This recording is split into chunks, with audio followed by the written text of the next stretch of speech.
Terima kasih glory bagimu.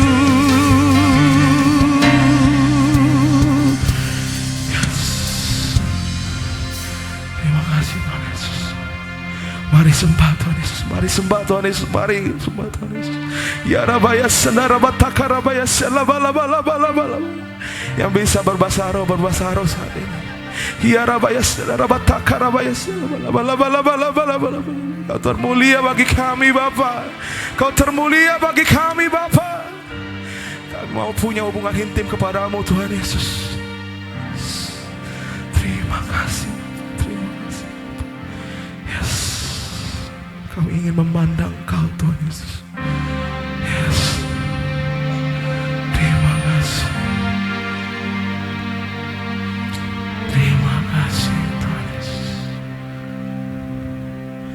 Bila kulihat wajah-Mu dan tangan kasar-Mu, ku terkagum. Bila kulihat hidupku dan karya tangan-Mu, ku tersanjung karena semua yang baik dalam hidupku itulah karya-Mu.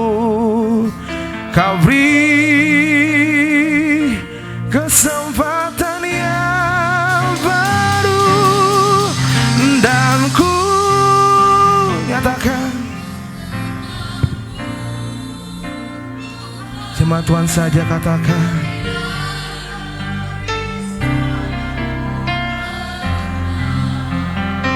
Tiada kasih yang melebihiku. Ku ada untuk menjadi penyembah-Mu. Sama-sama katakan jemaat Tuhan. Bila ku buka mata aku dan lihat wajah-Mu. Kami terkagum Tuhan, ku terkagum bila ku lihat hidupku dan karya tanganku. Aku tersanjung karena jemaat Tuhan katakan semua yang baik dalam hidupku itulah karya-Mu Tuhan. Kau beri kesempatan yang baru dan ku ingin mengenal-Mu Tuhan lebih dalam dari semua yang ku kenal. Tiada kasih yang melebihi-Mu, ku ada untuk menjadi penyembah-Mu dan ku ingin mengenal-Mu. Jemaat Tuhan katakan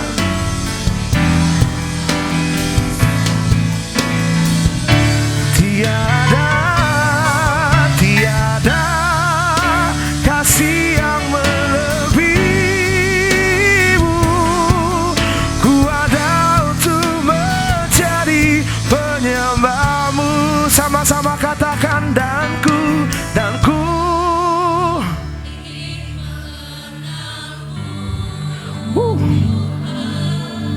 lebih dalam. Mari angkat suaramu, nyatakan. Yes. Kasih yang melebihi, ku ada untuk menjadi penyembah-Mu. Sama-sama katakan ingin mengenal-Mu Tuhan lebih dalam dari semua yang ku kenal. Tiada kasih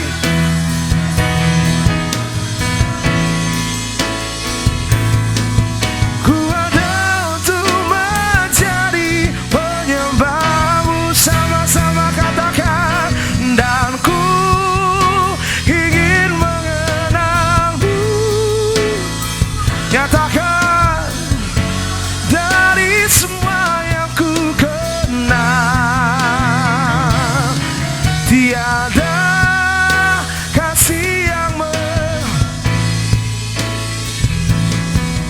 ku ada untuk menjadi penyembah-Mu.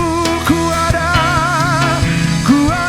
untuk menjadi, ku ada untuk menjadi penyembah-Mu. Beri tepuk tangan untuk Tuhan Yesus kita yang dahsyat. Mengalirlah Kau Tuhan, mengalirlah. Oh, kami ingin mengenal-Mu Tuhan.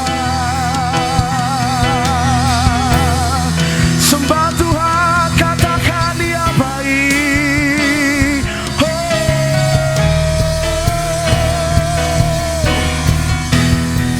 Terima kasih Bapa, terima kasih Tuhan Yesus. Kami menyembah Kau Tuhan.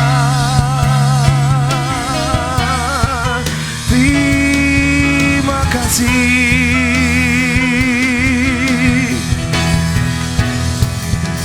Haleluya.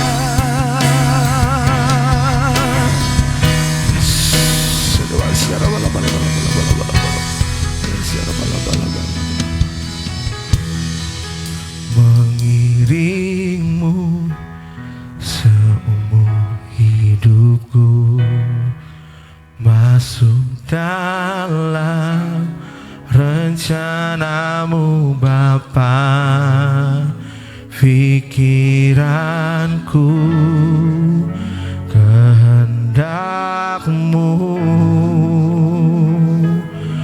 ku serahkan padamu.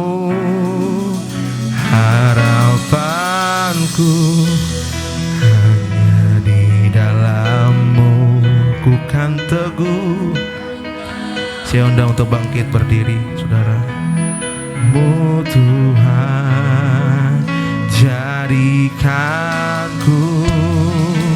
bercandamu untuk kemuliaan-Mu.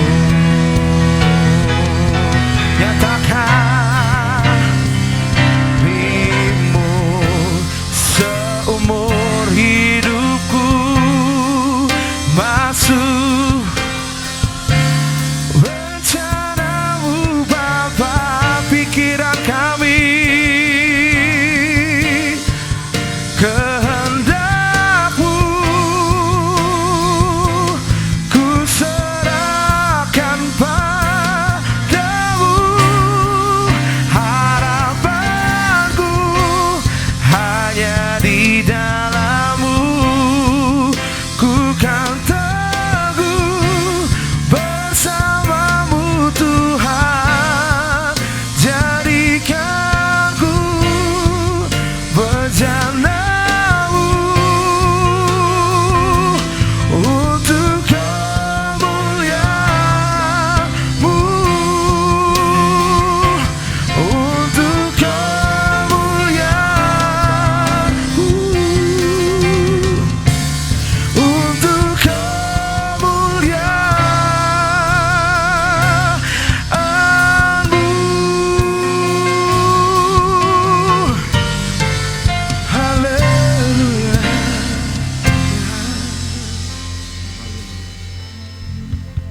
Sungguh kami bersyukur Tuhan di hari yang mulia ini. Engkau kembali mengizinkan kami untuk datang berkumpul di tempat ini. Karena kami sungguh menyadari Tuhan, tanpa-Mu kami tidak ada artinya apa-apa. Kami sungguh menyadari perjalanan hidup kami selama 6 hari ini semua hanya karena-Mu yang menyertai kami dan menguatkan kami. Dan di tempat ini kami kembali rindu untuk kembali menerima kekuatan-Mu yang luar biasa, kuasa-Mu yang luar biasa, yang akan tetap memelihara hidup kami, memelihara iman percaya kami, sehingga kami boleh tetap berkemenangan di dalam Engkau. Kami menyadari Tuhan, dunia ini dengan segala hiruk pikuknya akan terus mencoba mempengaruhi iman percaya kami. Namun bila Roh-Mu ada di dalam kami, dan roh kami menyatu dengan Roh-Mu Tuhan, kami akan selalu berkemenangan di dalam Engkau. Saatnya kami Tuhan mau duduk diam di bawah kaki-Mu.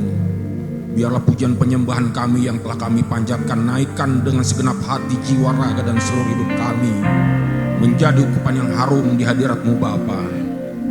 Mengalirlah Tuhan hadirat-Mu, kuasa-Mu di tempat ini untuk memenuhi setiap kami, memenuhi relung hati kami, pikiran kami, dan seluruh hidup kami, sehingga kami boleh kembali bangkit bergairah, menyala-nyala untuk hidup semata-mata hanya untuk melayani-Mu Tuhan. Urapi hamba-Mu yang akan Kau pakai menjadi saluran berkat-Mu, menyampaikan kebenaran firman-Mu. Urapi kami yang akan mendengarkan firman-Mu Tuhan, sehingga melalui firman-Mu Tuhan, kuasa mujizat-Mu terjadi dalam hidup kami pribadi lepas pribadi, mengubahkan cara pandang kami bahwa Engkaulah segala-galanya dalam hidup ini, tiada yang lain. Berfirmanlah Tuhan, kuasai kami, penuhi hadirat-Mu di tempat ini dengan kuasa-Mu, karena sungguh kami siap mendengar. Di dalam dan demi nama Tuhan Yesus Kristus, saudara yang akan diberkati, bersama-sama kita katakan amin. Haleluya, silakan duduk.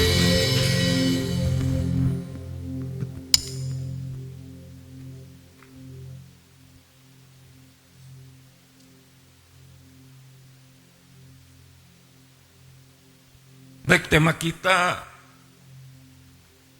kembali di akhir bulan ini, sepanjang 2 bulan ini ya. Tema kita tidak berubah, tetap berbicara tentang koneksi dengan Allah. Gitu. Ada memang terkesan kok asik temanya itu saja ya, apa nggak ada lagi yang tema yang lain.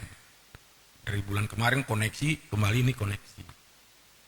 Saya rasa pembina rohani kita mempunyai satu petunjuk ya, tuntunan bahwa bicara koneksi dengan Allah ini memang suatu hal yang urgen, yang penting bagi kehidupan orang-orang percaya di akhir zaman ini. Tema-tema yang lain yang sering kita dengar mungkin kita sudah berhasil ya lolos dari segala ujian dan tantangan. Tapi seringkali juga kita gagal di dalam menjalani panggilan Allah melalui hidup kita sebagai orang percaya untuk menjadi berkat, menjadi saksi yang hidup. Itulah sebabnya tema kita kembali diulangi bicara tentang hubungan dengan Allah. Karena masih banyak yang gagal rupanya dalam berhubungan dengan Allah.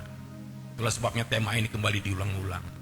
Untuk saudara tetap introspeksi diri, menyadari bahwa tanpa Allah kita akan selalu mengalami kegagalan. Kalau kita kembali mengulangi ayat firman Tuhan yang menjadi dasar perenungan kita hari ini itu terambil di dalam 1 Yohanes pasal 1 itu ya. Nggak salah kita ulangi pembacanya ya. Karena memang firman Tuhan kalau bolak-balik diulang-ulang itu akan menjadi rema dalam hidup kita.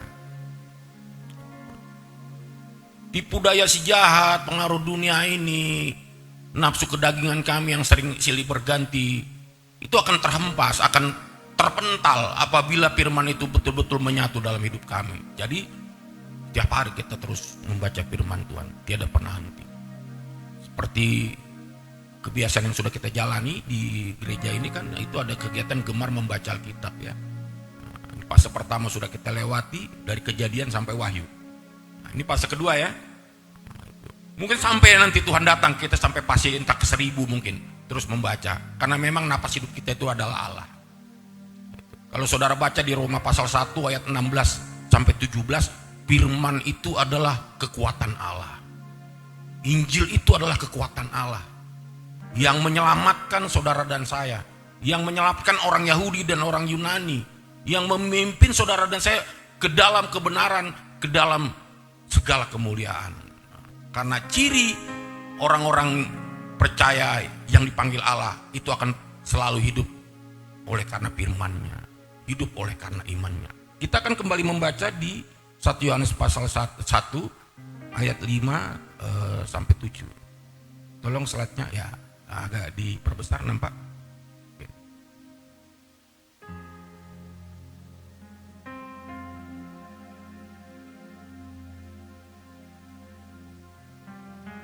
Iya, nah ini luar biasa ya. Kita sama-sama membaca 1, 2, 3 ya. Dan inilah berita yang telah kami dengar dari Dia dan yang kami sampaikan kepada kamu, Allah adalah terang dan di dalam Dia sama sekali tidak ada kegelapan. Ayat 6. Jika kita katakan bahwa kita beroleh persekutuan dengan Dia, namun kita hidup di dalam kegelapan, kita berdusta dan kita tidak melakukan kebenaran. Ayat 7. Tetapi jika kita hidup di dalam terang, sama seperti Dia ada di dalam terang, maka kita beroleh persekutuan seorang dengan yang lain, dan darah Yesus anaknya itu akan menyucikan kita dari segala dosa. Dari segala dosa.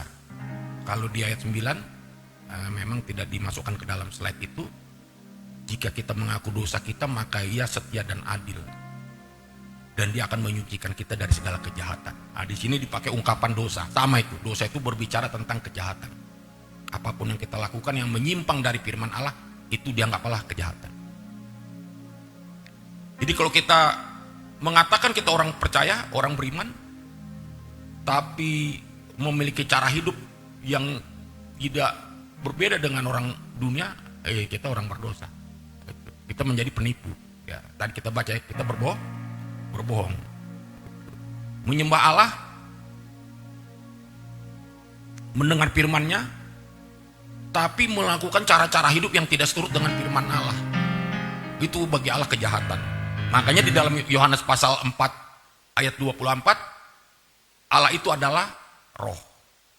Sembahlah Dia dalam roh. Roh kita loh, dalam roh dan kebenaran. Berarti hidup Harus selalu seturut dengan firman-Nya. Harus terus terkoneksi dengan firman-Nya. Tanpa itu kita tidak akan pernah mengalami perubahan. Akan selalu gagal, dan gagal. Dirundung kecemasan, dirundung kepanikan, dirundung kegelisahan, dirundung kekhawatiran. Kenapa? Karena roh Allah yang ada di dalam diri kita itu dengan roh kita terkontaminasi, roh kita. Allah nggak mau berhubungan dengan orang-orang yang terkontaminasi dengan dunia. Ingat kisah Adam dan Hawa? Sebelum dia berdosa, dia bisa berhubungan dengan Allah. Kan tujuan manusia diciptakan udah saya bilang kan di dalam Kejadian pasal 2 itu ya. Ayat 5 itu apa? Pasal 5 ayat 7. Setelah Allah menciptakan manusia dari debu tanah, dia memberikan tubuh dan jiwa. Baru dihembuskan napas. Dalam bahasa aslinya neuma. Jadi Tuhan Allah memberikan napas itu, memberikan roh kepada kita, dia mau berhubungan dengan kita. Tapi kalau roh kita sudah tercemari dengan kedagingan kita, pikiran kita tercemari dengan pengaruh dunia, hati kita, ya roh kita otomatis terkontaminasi kan. Karena kan manusia terdiri dari tubuh, jiwa, dan roh. Kalau tubuh dan jiwanya terseret dengan dunia, rohnya pasti apa? Terkontaminasi. Gak bisa lagi berhubungan. Gitu. Datang pun ke gereja tidak ada perubahan. Kenapa? Karena Matius 16 ayat 24, bila engkau mau mengikut aku, engkau harus menyalibkan apa? Menyangkal diri dan menyalibkan keinginan dagingmu. Baru ikut Tuhan. Itu kan bicara tubuh dan jiwa. Begitu ya. Baru roh itu akan beracara kan. Makanya di 1 Tesalonika 5 ayat 23, biarlah damai sejahtera Allah memelihara roh, jiwa, dan tubuhmu. Rohnya didahulukan. Roh, jiwa, dan tubuhmu supaya terpelihara sempurna dan tak bercacat sampai nanti Tuhan datang. Berarti tubuh, jiwa, roh kita harus tetap kita jaga supaya jangan apa? Terkontaminasi dengan dunia ini. Memang dikatakan itu gampang ya, tapi dipraktekkan itu penuh bayar harga ya. Itu perlu berdarah-darah itu. Nah, kita masuk slide berikutnya di dalam Mazmur pasal 62 ayat 2 dan 3 di situ. Ini adalah satu mazmur yang sering kita dengar di dalam khotbah-khotbah kita ya, di berbagai acara ibadah itu yang sering kali kita dengar, dan ini merupakan kesaksian yang luar biasa ya dari seorang Daud. Kalau kita baca di situ, Daud mengalami hubungan yang luar biasa dengan Allah, terkoneksi. Cuma di situ dipakai kata, hanya dekat Allah saja aku tenang. Jadi bicara koneksi di situ dipakai istilah dekat. Dekat itu kalau disinonimkan itu mempunyai hubungan, kan dekat dengan Allah. Bergaul dengan Allah, jiwanya tenang. Coba kita baca. Ya, sampai ayat 2 dan 3 saja, tidak banyak ya. Tunggu sebentar dulu. Sabar, Pak Edward semangat sekali dia. 3:32 ya. Hanya dekat Allah saja aku tenang, daripadanya lah keselamatanku. Hanya dialah gunung batuku dan keselamatanku, kota bentengku, aku tidak goyah. Ini kalau kita tarik sejarahnya luar biasa Bapak Ibu. Bukan sembarangan Daud menulis ini ayat ini. Ini punya latar belakang yang luar biasa untuk seorang Daud yang mengalami silih berganti berbagai tantangan dan cobaan. Dia menulis ayat ini saat dia terlepas dari situasi yang sangat sulit, saat dia menghindar, sebetulnya menghindar ya, bukan melarikan diri, karena kan yang mau kudeta itu anaknya, Absalom kan. Kalau saudara baca di 2 Samuel pasal 14 sampai pasal 18, Absalom menghasut orang-orang kepercayaan Daud. Mungkin kerjaan mamanya itu. Karena Daud kan memang raja ya. Di hal dulu kan lumrah ya. Banyak permaisuri. Jadi anak-anaknya ini kan pangeran-pangeran ini otomatis berlomba-lomba kan untuk menjadi calon pengganti kan. Gitu. Absalom punya niat jelek kan. Dia mau merebut tahta Daud. Anaknya kandung. Dia lari meninggalkan Daud. Daud meninggalkan Absalom. Dia merasa sangat tertekan saat itu karena nyawanya terancam. Karena yang mengancam anaknya sendiri itu. Tapi memang Daud adalah seorang figur yang negarawan. Figur yang luar biasa. Di saat hatinya cemas, dibayangi rasa ketakutan karena dia bingung kok bisa anaknya berniat jelek ya. Saat Absalom membunuh Amnon, ya, saudaranya itu karena maaf cakap ya, karena dia memperkosa adiknya ya. Absalom membunuh Amnon. Tapi Daud berjiwa besar, separah apapun untuk kesalahan Absalom dia masih mau memaafkan. Disuruh pulang, tapi memang hatinya sudah penuh dengan dosa, syarat dengan keinginan dunia. Dia malah mau mengambil tahta Daud. Namun di saat genting seperti itulah Daud menemukan apa? Ketenangan. Ayat inilah ditulis Daud. Hanya dekat Allah saja aku tenang. Dia merasa yakin sepenuhnya hanya Allah sebagai apa? Gunung, batu dan kota bentengnya. Sumber keselamatan dan perlindungannya. Jadi di ayat 2 dan 3 ini pesan firman Tuhan ini sungguh luar biasa bagi kita itu. Yang pertama ada 3 di sini. Ya. Yang pertama itu ketergantungan dengan Allah. Daud bergantung dengan Allah. Karena dia yakin hanya Allah yang dapat memberikan keselamatan dan ketenangan yang sejati bagi kita orang percaya. Apapun persoalan hidup kita, masalah yang saudara alami saat ini, kebingungan, pergumulan, kalau saudara bawa itu kepada Allah, kita akan mengalami apa? Kedamaian. Kan itu ya di Filipi pasal 4 ayat berapa? 6 ya itu. Serahkanlah segala kekhawatiranmu dengan ucapan syukur dalam doa, karena dia akan memelihara tubuh, jiwa dan rohmu, sehingga you tidak akan pernah salah dalam mengambil keputusan. Ini seru Bapak Ibu ya. Ini memang penutup ya bagi saya ini hari ini. Ini kan tema penutup ya. Jadi saya terpanggil untuk melihat bagaimana sejarah seorang Daud yang memiliki koneksi dengan Allah yang luar biasa Bapak Ibu. Itu ketergantungan dengan Allah. Baru di dalam ayat ini tersirat tentang pengharapan yang salah. Maksudnya apa? Daud ingin mengingatkan kita juga agar kita tidak bergantung pada hal-hal yang fana. Apa itu? Manusia dan kekayaan. Karena semua itu tidak akan pernah mampu memberikan kita perlindungan yang teguh. Daud raja. Dia bisa saja kapan saja membunuh si Absalom. Tapi itu tidak dilakukan. Coba flashback. Herodes di masa kelahiran Yesus kan, di Matius pasal 2 kan, waktu mendengar dari orang Majus ada seorang raja Yahudi yang lahir, busi saun dia, gelisah kan, wah karena dia parno, ini saingan, ya dia pakai tipu muslihat, tolong dulu kau tengok bayi yang lahir itu, nanti setelah itu datang lagi kemari. Coba nanti baca di Matius pasal 2 itu ayat 1 sampai 18 kalau saya tidak keliru. Tapi waktu orang Majus bertemu Yesus, setelah dia menyembah Yesus, mau kembali dia kepada Herodes, dia diingatkan dalam mimpi. Nah, karena Herodes merasa ditipu, dia akhirnya melakukan cara jahat ya. Dibunuhilah semua orang-orang di Bethlehem itu, bayi umur 2 tahun ke bawah itu, supaya yang mau dianggap raja ini dibunuh.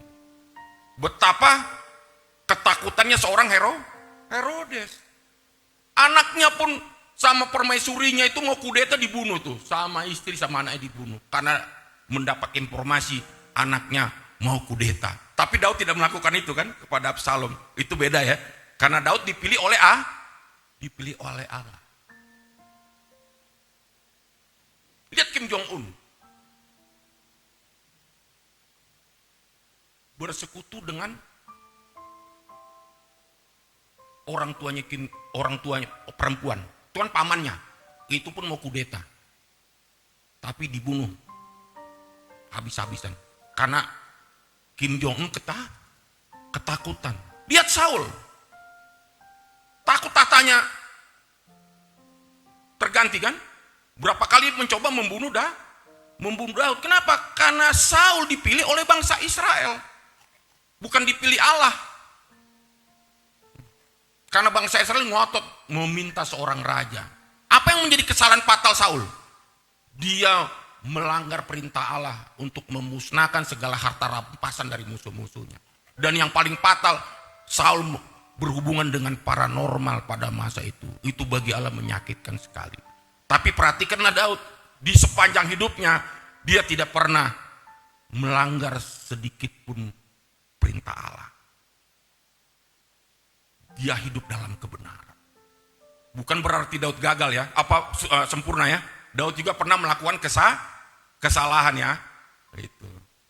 Dia gagal di dalam menjaga kekudusan. Tapi waktu diingatkan oleh Nabi Nathan, dia merasa menyadari bahwa kesalahan ini luar biasa. Dan kalau kita buka di 2 Samuel pasal 8 di situ, perikopnya itu kemenangan-kemenangan Daud. Karena di 2 Samuel pasal 14 kembali Daud mengalami pergumulan kan. Gitu. Tapi di 2 Samuel pasal 8 dia flashback betapa Allah begitu luar biasa melindungi Daud daripada musuhnya, dari orang Aram, dari orang Moab, dari orang-orang Filistin. Dan dia tetap berjaya dalam kemenangan.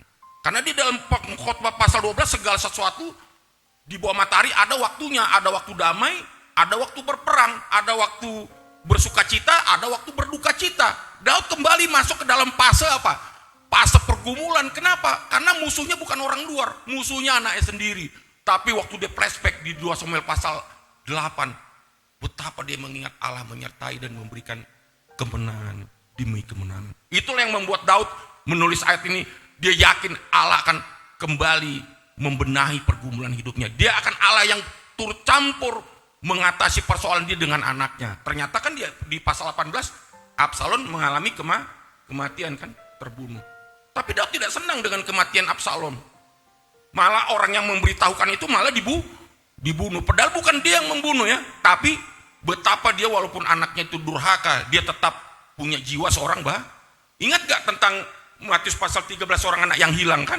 Dia minta bagian warisan, padahal orang tuanya masih hidup. Tapi waktu kembali dia setelah mengalami penderitaan, Allahnya tetap apa? Menganggap sebagai anaknya. Jadi betapa Bapak Ibu Saudara, Tuhan itu luar biasa.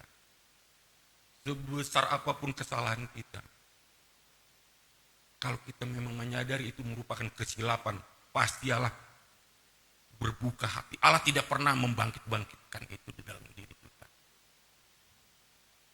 Tapi berapa banyak orang Kristen yang gagal di dalam memenuhi panggilan Allah, yang hidup larut dalam segala dosa. Saya rasa berapa kali kita mengalami kegagalan ya, waktu kita mengalami kesulitan, mencari solusi, kita tidak bertanya kepada Tuhan. Kita lebih bertanya kepada orang lain, kepada tetangga kiri kanan kita. Yang ada bukan masalah terselesaikan, malah ada masalah baru. Kalau kita buka di Yakobus pasal 1, coba slide-nya.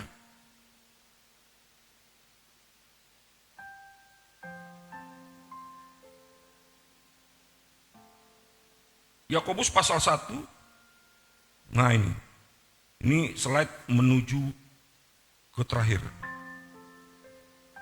Enggak nampak dia.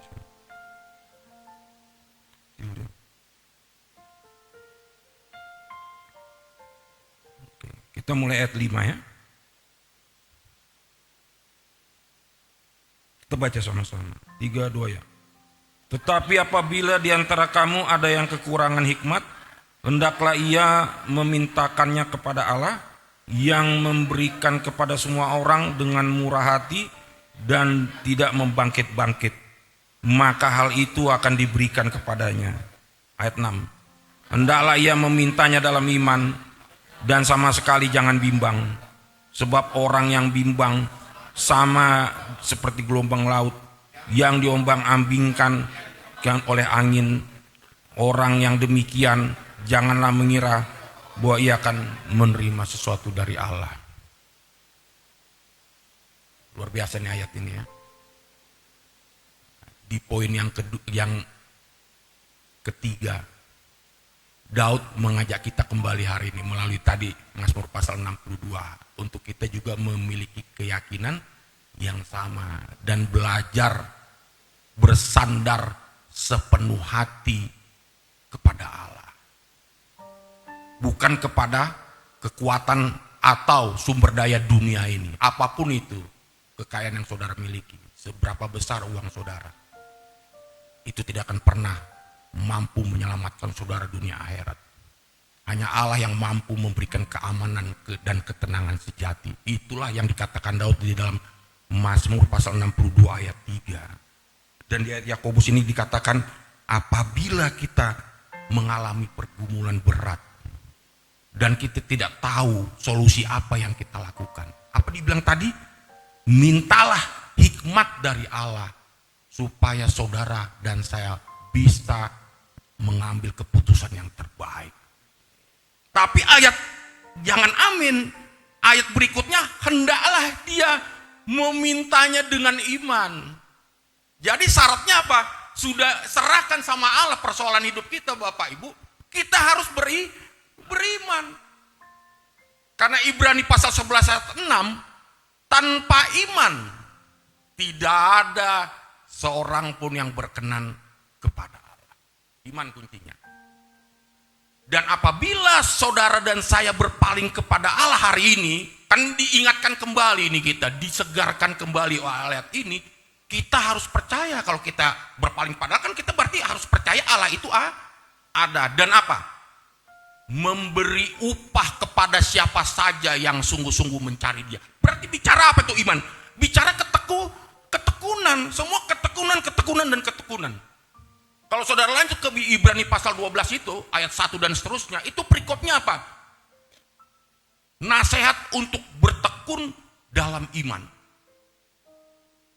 Daud setelah pengalaman Absalom, dia bertekun dalam iman. Apa buktinya? Dia berdoa setiap hari.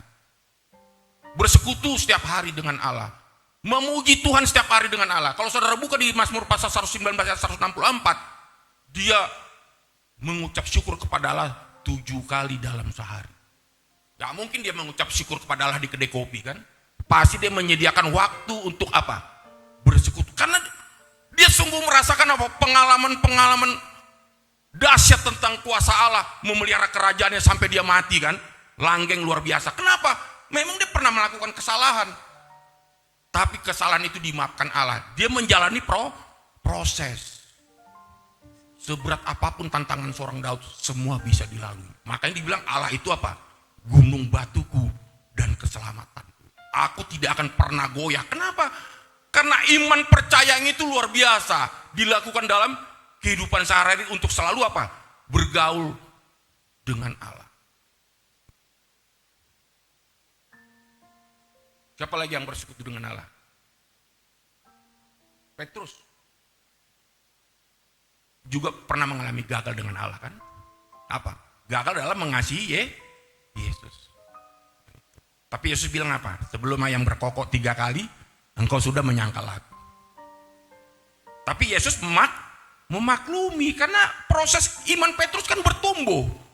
Nah, tidak stagnan, terus berkembang. Nanti kita penutupnya itu di Matius pasal 17 itu. Itulah bukti Petrus ya, setelah dia mengalami kegagalan, membuktikan kan Petrus, apakah engkau mengasihi aku? Sampai berapa kali kan? Karena Yesus tahu karakter Petrus ini mentalnya sebagai apa. Dia masih mental dunia, masih holong marpambuat, mengasihi Yesus karena ada sesuatu yang dicari kan. Tapi waktu Yesus menanya kesekian kalinya apa? Dibilang, Tuhan, engkau mengetahui isi hatiku. Gitu. Jadi jangan salah Bapak Ibu, Allah tahu isi hati saudara dan saya yang datang hari ini ya. Pikiran saudara, hati saudara bercabang kemana-mana, Allah tahu. Karena tadi Injilnya itu, firman itu apa? Merupakan kekuatan yang luar biasa. Dia mampu memisahkan tubuh, jiwa, dan roh. Bayangkan firmannya itu bisa membaca isi hati saudara, namanya Allah ya. Gitu. Jadi saya tidak tahu apa pergumulan Bapak Ibu saudara. Kegagalan demi kegagalan yang saudara alami, apakah itu akan saudara lakukan setiap hari? Tanpa saudara melakukan perubahan baru dalam hidup saudara hari ini, percayalah, kuasa Allah tidak akan pernah bekerja dalam hidup kita. Kalau kita tidak mengubah sikap untuk mempercayakan sepenuh hati kita bahwa Allah itu segala-galanya dalam hidup ini.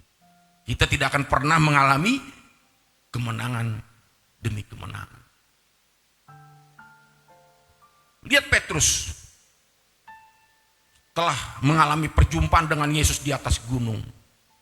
Dia mengalami satu pengalaman rohani yang luar biasa. Itulah pengalaman yang membuat Petrus bertahan dari segala persoalan hidup.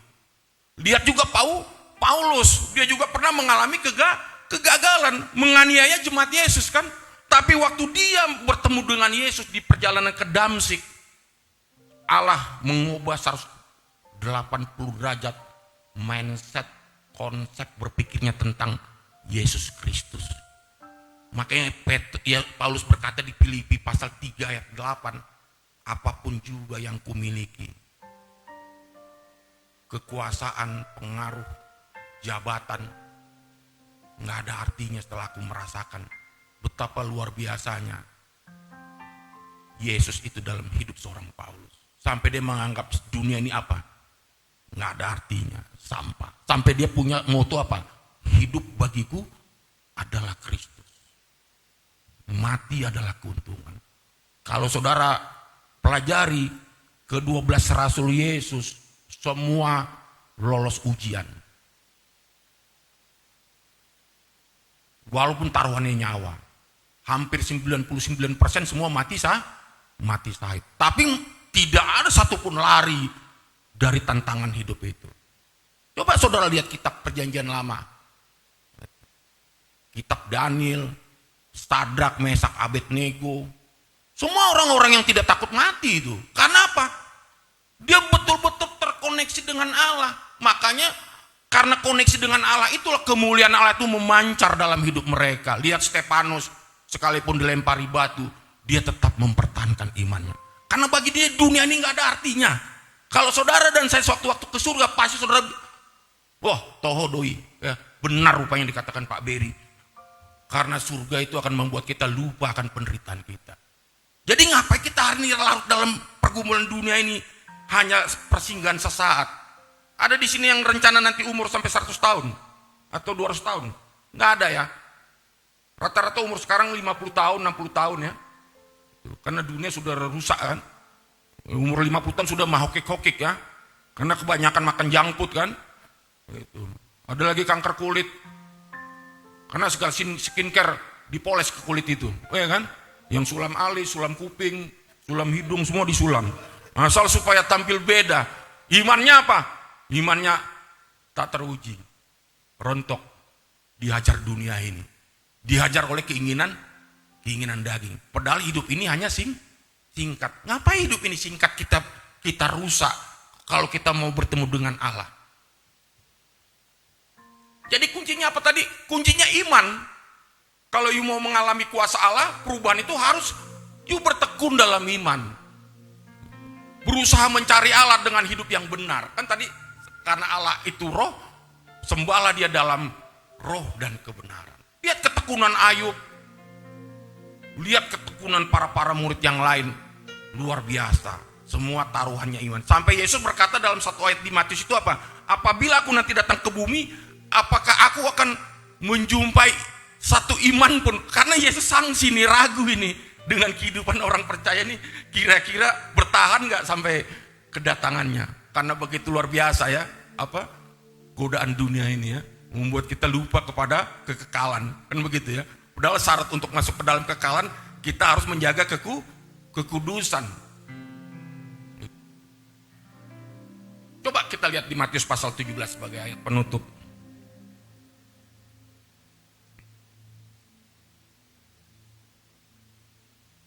Nah, di sini agak panjang ayatnya.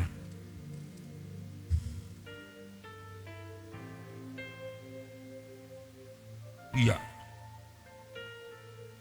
6 hari kemudian, saya akan baca untuk kita semua. 6 hari kemudian Yesus membawa Petrus, Yakobus dan Yohanes, saudaranya, dan bersama-sama dengan mereka ia naik ke sebuah gunung yang tinggi.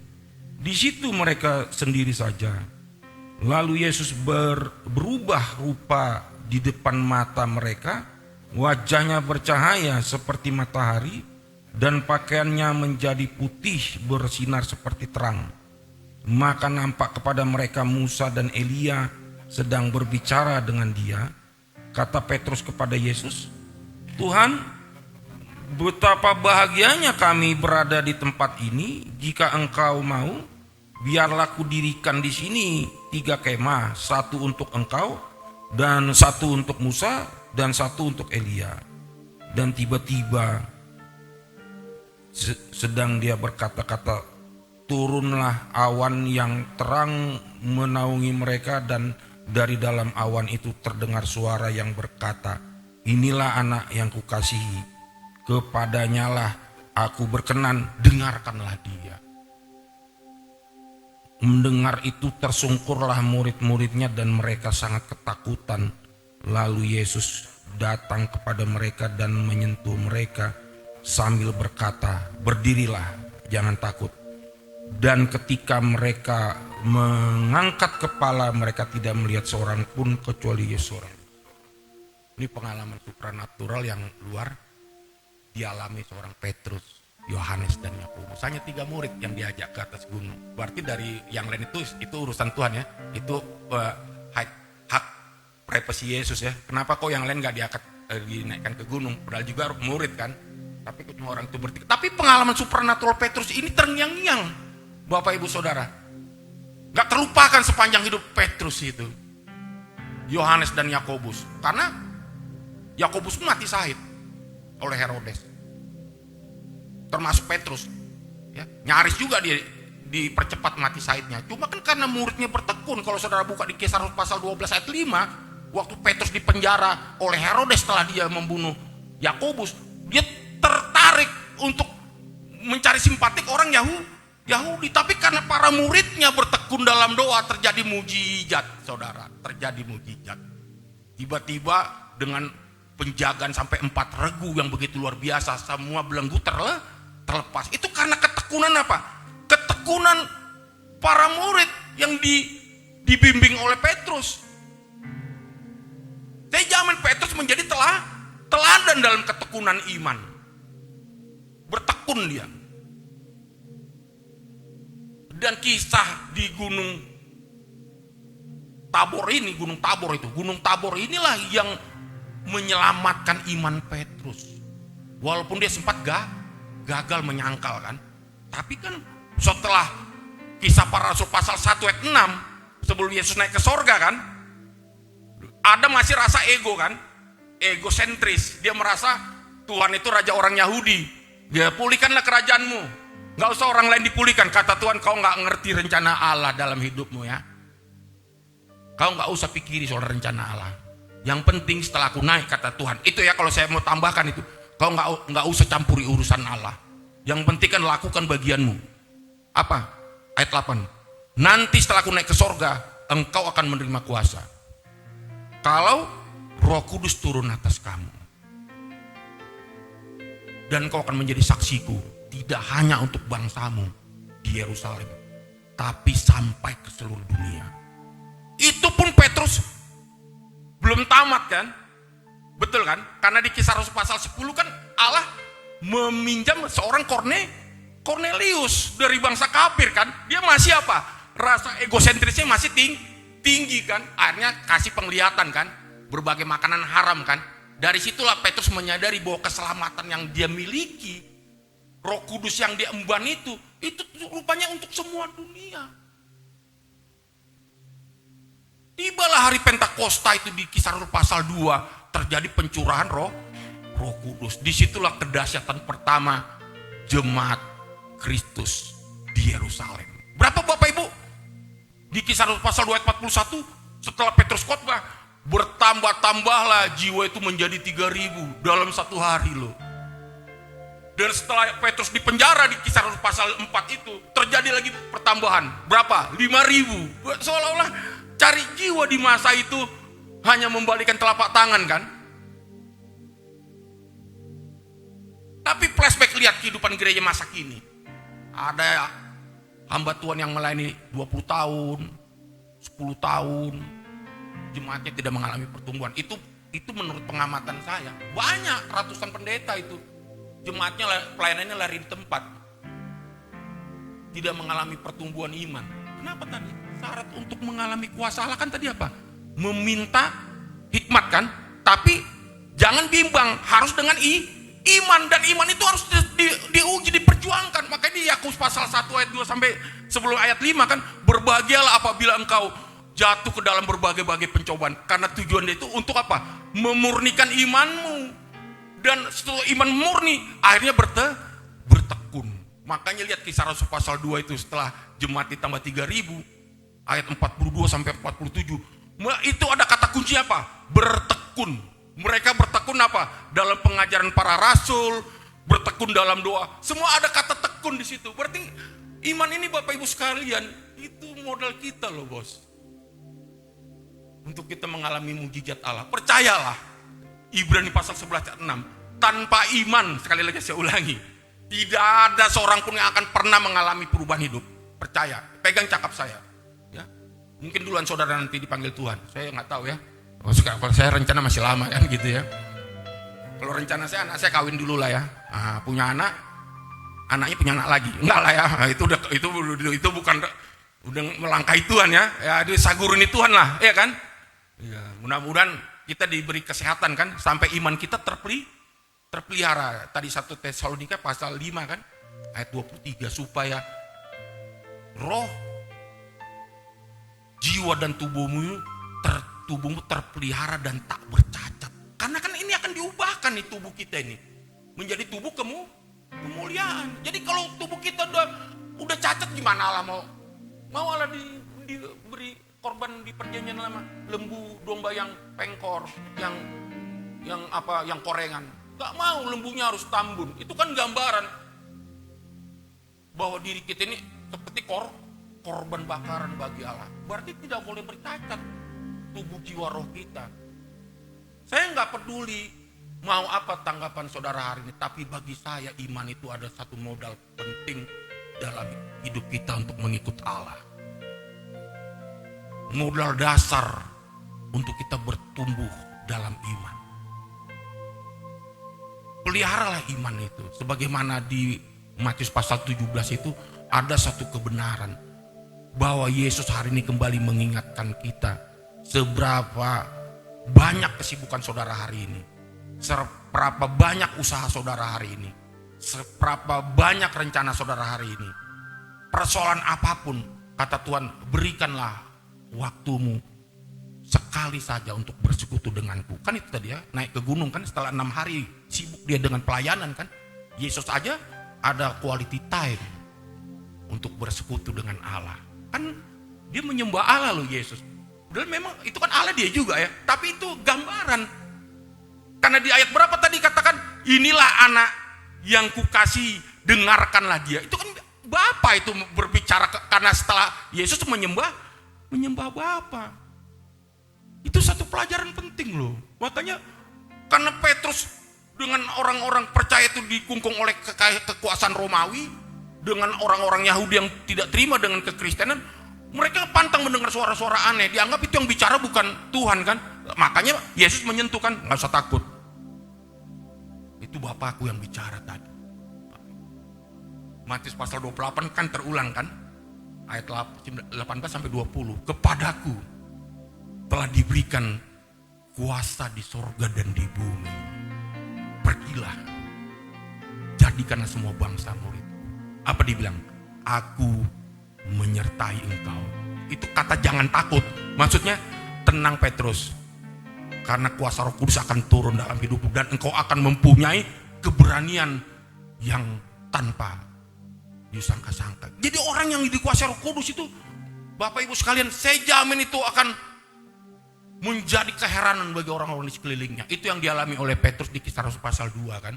Padahal dia gak pernah makan bangku kuliah ya, tapi dia bisa dengan kuasa ilahi melontarkan firman-Nya. Kan tadi saya bilang firman Injil itu Roma pasal 1 ayat 16-17 adalah kekuatan Allah. Tapi berapa banyak orang yang mengkhotbahkan firman Tuhan tidak membawa hasil. Karena yang mengkhotbahkan pun belum ada pemulihan ya. Itu ya Pak Edward ya, itu evaluasi saya. Sampai putus pun anak lidahmu kalau hidupmu nggak beres, tetap aja nggak jadi perubahan. Ya kita harus jadi contoh dulu. Siapa contoh yang sejati dari semua Rasul Yesus? Paulus. Dia melatih iman seorang Timotius karena dia anggap Timotius adalah anaknya secara rohani. Makanya sebelum Paulus dihukum mati dengan dipancung, dia berkata kepada Timotius di 2 Timotius pasal 4 ayat 7, Timotius, jenda kamu lebih. Mungkin bahasa Karo dia pada waktu itu. Aku telah, nggak tahu bahasa Niasnya apa itu. Aku telah mengakhiri Timotius pertandingan dengan baik. Karena 1 Korintus pasal 10:13, aku tahu apa kelimpahan, aku tahu apa kekurangan. Segala perkara dapat kutanggung di dalam Dia yang memberi keku. Apa persoalan saudara sama Tuhan itu seujung kuku. Asal saudara menyembah Dia, selesai. Tidak ada sama Tuhan masalah yang berat. Asal saudara sujud sungkur dengan tulus ikhlas menyembah Dia dan tetap bertekun dalam iman, pasti saudara akan menerima jawaban yang tak terpikirkan oleh saudara. Itu yang saya alami sampai hari ini. Kalau saya flashback melihat ke belakang, aduh, banyak sekali perbuatan-perbuatan Tuhan dalam hidup saya sampai hari ini. Yang bagi saya itu nggak masuk akal. Nggak masuk akal. Dari seorang penjahat yang tak mengenal Tuhan, terakhir saya militan membela firman Tuhan. Bahwa memang Tuhan itu segala-galanya. Bukan karena saya menyembah Tuhan langsung hilang masalah saya, karena saya percaya itu hanya ujian, bos. Ya, yang ada Tuhan jawab di luar apa yang kita minta, lebih dari apa yang kita doakan. Dia mampu melakukan itu karena Dia Allah El Shaddai, Allah yang Maha Kuasa. Tak usah kita takut. Itu yang dilakukan, dikatakan Paulus kepada Timotius. Ayat 8-nya apa? Aku telah apa? Memelihara iman. Jadi iman itu harus dipelihara, jangan terganggu, terkontaminasi, terpengaruh oleh dunia ini dengan segala hiruk pikuknya. Tipu daya si jahat yang tidak henti-hentinya akan mengintimidasi saudara. Karena Roma 8 ayat 14, semua orang yang dipimpin Roh Allah adalah anak. Ayat 15, roh perbudakan yang dipakai iblis dalam diri kita tidak akan lagi mampu mengintimidasi kita. Karena di ayat 16, Roh Kudus dengan roh kita yang ada dalam diri kita akan bersaksi, aku anak Allah, bukan anakmu lagi. Betul. Ayat 15 kan? Tidak ada roh setan bisa mengintimidasi lagi kan? Saya nggak bisa lagi diprovokasi Bapak Ibu. Kalau saya nggak yakin diri saya anak Allah, mungkin saya setiap hari diprovokasi Allah. Kau bersosokan, kau kan dulu bajingannya kau, penjahatnya kau. Mana kau dipakai Tuhan? Buktinya saya dipelihara sampai hari ini. Tidak dimatikan Tuhan. Kenapa? Karena saya terus berupaya bagaimana Tuhan senang dengan gaya hidup saya. Yang sekuat mungkin, sekuat tenaga, tubuh, jiwa, roh, meminimalisasi hal-hal yang tidak berkenan. Bukan berarti saya sempur, kata Paulus kan. Tapi apa? Dia berlari-lari kepada panggilan, memelihara iman. Ayat 8, baru Paulus berkata apa? Sekarang tersedia mahkota kebenaran. Tapi bukan kepada saya aja itu diberikan. Kepada setiap siapa saja yang memelihara iman. Makanya di Galatia pasal 5, sebagai penutup, Paulus berkata di ayat 25, ayat 24-25. Itu kan kepada jemaat di Galatia, seorang Paulus ya. Apa dia bilang? Jika engkau adalah milik Kristus, telah menjadi milik Kristus, engkau harus mampu membuktikan bahwa engkau bisa menyalibkan keinginan daging dengan segala hawa nafsunya. Ayat 25-nya apa? Jikalau kita hidup oleh roh, baiklah hidup kita dipimpin oleh roh. Baru saudaraku, kemenangan dan demi kemenangan menjadi bagian kita dalam hidup kita setiap hari. Amin.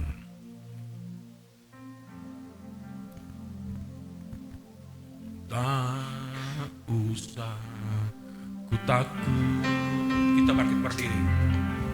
Allah besertaku. Tak usah ku bimbang. Yesus peliharaku, tak usah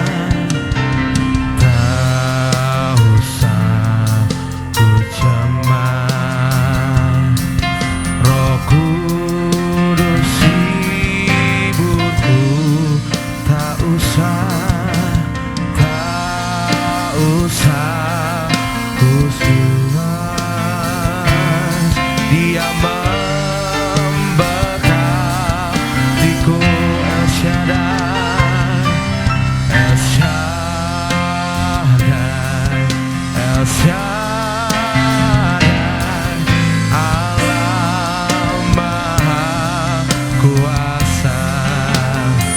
Dia besar, Dia besar, Dia besar. El Shaddai mulia, El Shaddai, El Shaddai, El Shaddai, Allah Maha Kuasa. Berkahnya berlimpah, El Shaddai berkatnya, berkatnya melimpah.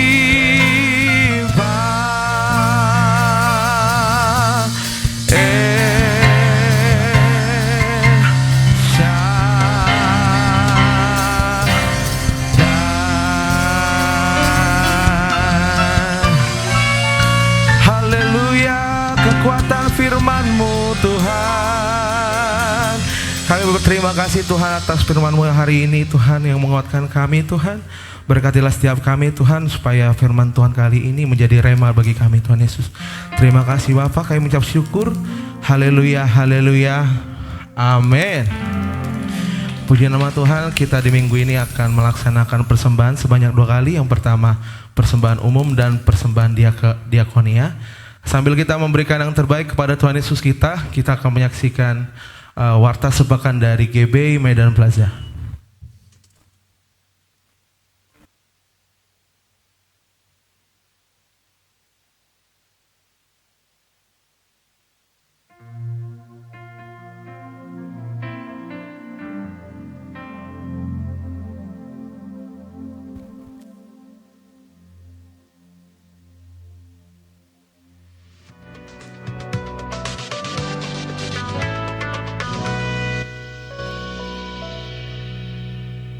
Shalom Bapak Ibu Saudara terkasih, Mazmur 133 ayat 1 dan 3. Sungguh alangkah baiknya dan indahnya apabila saudara-saudara diam bersama dengan rukun. Sebab kesanalah Tuhan memerintahkan berkat, kehidupan untuk selama-lamanya. Amin. Saat ini bersama saya Cynthia Tambunan akan menyampaikan seputar informasi kegiatan di gereja kita. Berikut informasinya.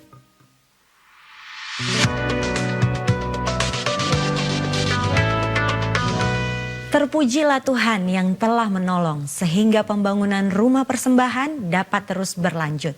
Saat ini pekerjaan tahap berikutnya akan segera dimulai. Dan saat ini Departemen Pembangunan akan menginformasikan penerimaan dan pengeluaran pembangunan bulan September 2025 sebagai berikut.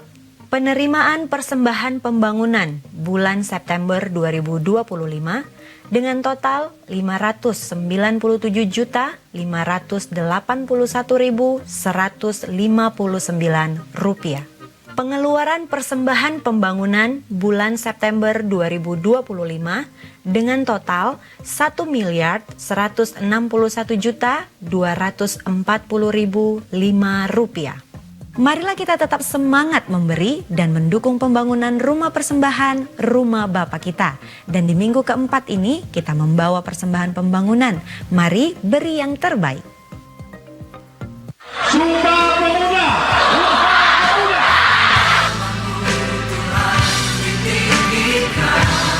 Karena kita generasi muda bukan sekedar bonus, kita adalah jawaban atas tantangan masa depan.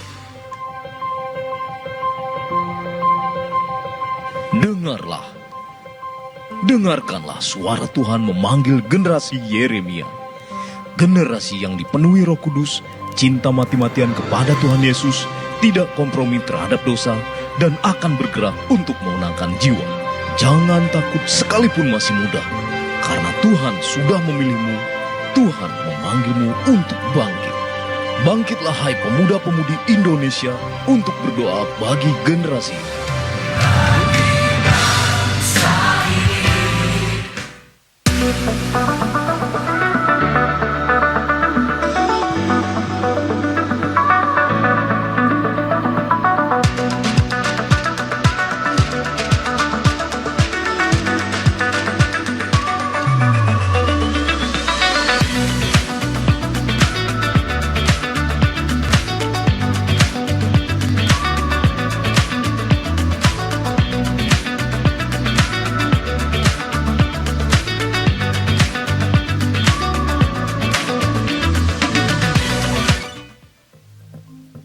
Departemen Pernikahan akan membuka kelas bimbingan pranikah atau BPN untuk pasangan yang akan menikah mulai dari bulan Januari sampai dengan Maret 2026.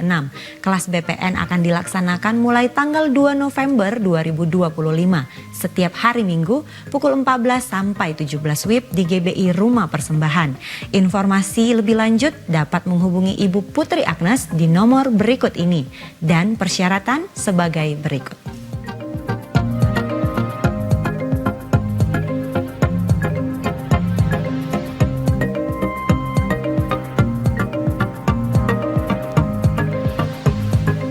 Yayasan Surya Kebenaran Internasional bekerja sama dengan PMI Kota Medan akan mengadakan aksi donor darah pada hari Selasa 4 November 2025 pukul 9 sampai 14 WIB di GBI Rumah Persembahan, Ruang Teja 2 dan 3. Pendaftaran diadakan langsung di lokasi dengan batas pendaftaran pukul 13 WIB. Yuk donor darah, selain membuat tubuh kita sehat, dapat membantu sesama.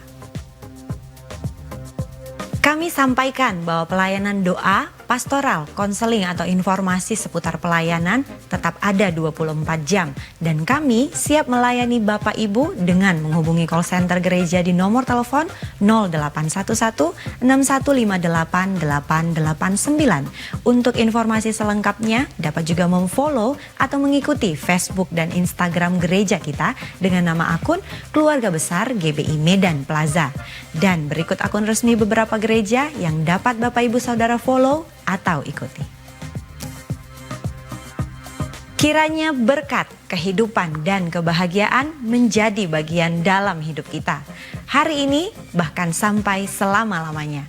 Demikian warta tambahan yang dapat kami sampaikan. Selamat hari Minggu, selamat menikmati berkat Tuhan di sepanjang minggu ini. Tuhan Yesus memberkati. Salam buat kita semua, warta gereja kita Minggu 26 Oktober 2025. Diminta setiap jemaat di tempat ini agar dapat kiranya mengikuti salah satu FA yang ada di gereja kita.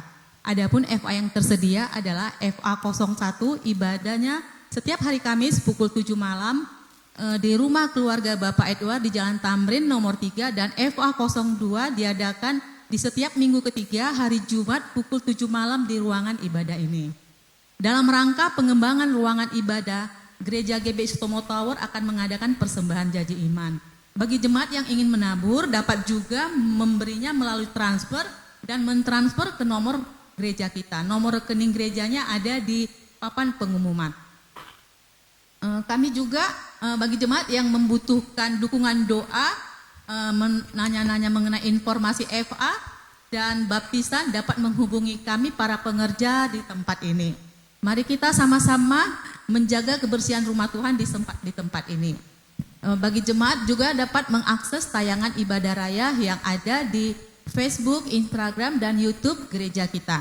Bagi jemaat yang belum mendapatkan kaos gereja kita yang berlogo GBI Sutomo Tower, dapat membelinya seharga Rp125.000. Kami mengucapkan terima kasih bagi jemaat yang sudah menjaga kebersihan rumah Tuhan di tempat ini dan tidak menghidupkan suara handphonenya selama ibadah berlangsung. Demikian warta kita hari ini, sampai berjumpa minggu depan. Tuhan Yesus memberkati.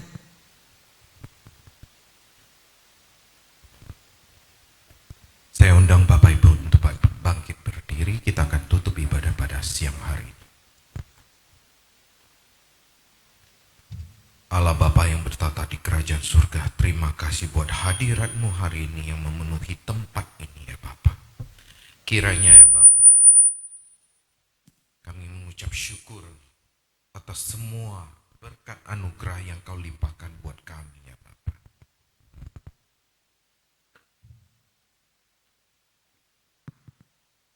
Kami bersyukur ya Bapa atas pengasihan-Mu ya Bapa buat kami. Bapa, saat ini ya Bapa, kiranya Engkau memberkati hamba-Mu Bapak Bani dimanapun dia berada, dalam pelayanannya, dalam apapun yang dia lakukan ya Bapa, terutama ya Bapa, untuk menjadikan semua bangsa murid-Mu ya Bapa. Kiranya Engkau yang menuntun, Engkau yang membimbing, Engkau yang memegang tangannya. Bapa, Bapa, berkatilah keluarganya dengan kesehatan yang melimpah-limpah. Dan berkatilah juga ya Bapa, setiap jemaat-Mu hari ini datang ya Bapa. Biarlah kami pulang tidak dengan tangan hampa, tidak dengan hati yang kosong, karena Engkau sudah mengisinya ya Bapa, dengan firman-Mu yang luar biasa, sehingga kami pulang membawa berkas-berkas yang luar biasa, sehingga kami bisa ya Bapa menduplikasikan menjadi terang dan garam bagi lingkungan kami. Bapa, kami mengucap syukur ya Bapa atas ya Bapa anugerah-Mu yang Kau curahkan buat jemaat-Mu ya Bapa. Kesehatan yang melimpah, kesembuhan ya Bapa, yang dari mereka yang sakit ya Bapa, dalam nama Tuhan Yesus. Bila mereka yang ada keterikatan, Kau lepaskan dalam nama Tuhan Yesus. Dan bila mereka ada yang membutuhkan pertolongan ya Bapa, waktu-Mu ya Bapa tepat pada waktunya. Bukan waktu kami, tapi waktu-Mu ya Bapa, itu pasti tepat sasaran. Dan kami percaya ya Bapa, anak-anak-Mu ya Bapa akan memperoleh kasih-Mu yang luar biasa. Terima kasih Bapa, terima kasih buat pertolongan-Mu, terima kasih buat berkat-berkat yang Kau beri selama seminggu ini. Kiranya ya Bapa, biarlah kami memberi yang terbaik bagi-Mu ya Bapa, sebagai ucapan syukur kami. Terima kasih Bapa.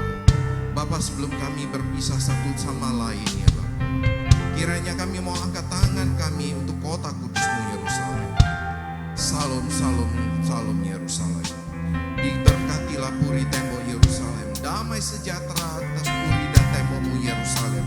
Itu mengalir untuk Indonesia, negara yang kami cintai. Mengalir untuk gereja GBI Medan Plaza dan seluruh cabang yang ada. Terutama mengalir untuk GBI Stomo Tower ya Bapa. Biarlah damai sejahtera sentosa yang ada daripada-Mu ya Bapa, itu Kau limpahkan ke GBI Stomo Tower ya Bapa, supaya kami pulang ya Bapa memperoleh damai sejahtera daripada-Mu. Ya, kami pulang membawa berkas-berkas-Mu yang terbaik, sehingga kami bisa ya Bapa memberkati rumah-Mu lebih luar biasa lagi ya Bapa, sehingga membawa jiwa-jiwa ke tempat ini, sehingga bangku yang kosong tidak akan ada lagi. Yang ada ya Bapa, jiwa-jiwa berlaksa-laksa ya Bapa. Terima kasih Bapa, terima kasih. Sebelum kami kembali ke rumah kami masing-masing, kami mau terima berkat yang daripada-Mu. Arahkan hati-Mu dan wajah-Mu ke surga. Terimalah anugerah yang berlimpah-limpah daripada Allah Bapa. Kasih yang sempurna dari anaknya yang tunggal Tuhan Yesus Kristus, serta persekutuan manis dengan Roh Kudus yang menyertai kita mulai hari ini, esok sampai Maranatha, hingga kita dijemput di awan-awan permai bersama Tuhan Yesus yang percaya. Dalam nama Tuhan Yesus mari kita katakan amin. Puji nama Tuhan, berakhirlah ibadah kita pada hari ini. Sampai jumpa di ibadah yang berikutnya. Tuhan Yesus memberkati kita. Shalom. Kiranya